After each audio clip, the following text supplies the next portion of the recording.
ભારતે પાકિસ્તાનની ટીમને ચેમ્પિયન ટ્રોફીમાં હરાવતા સમગ્ર દેશમાં જાણે જશ્નનો માહોલ છવાયો હોય તેમ લોકો જાહેર માર્ગો પર આવીને ભારતની જીતની ઉજવણી કરી હતી।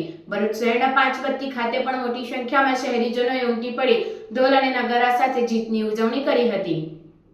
દુબઈમાં આયોજિત ચેમ્પિયન્સ ટ્રોફી 2025માં ભારતે પાકિસ્તાનને હરાવીને 242 રનોના લક્ષ્યને 42.3 ઓવરમાં 244 રન બનાવીને ભવ્ય વિજય મેળવ્યો હતો। ભારતે પાકિસ્તાનને હરાવતા જ દેશમાં જાણે જશ્ન અને દિવાળી જેવો માહોલ સર્જાયો હતો। ભરૂચ જિલ્લાની વાત કરીએ તો ભારતે પાકિસ્તાનને હરાવતા જ લોકો હાથોમાં ભારત દેશના તિરંગા સાથે પોતાના ઘરોની બહાર નીકળી આવ્યા અને ભવ્ય ઉજવણી કરી હતી। લોકો ઢોલ નગારા સાથે શહેરના હાટ સામાન પાંચબત્તી ખાતે મોટી સંખ્યામાં ઉમટી પડી ભારતની જીતની ભવ્ય ઉજવણી કરી હતી।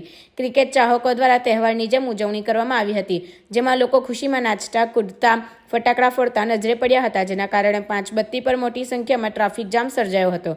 જોકે સ્થાનિક પોલીસનો સ્ટાફ પણ દોડી આવી પોતાની ફરજ નિભાવી હતી।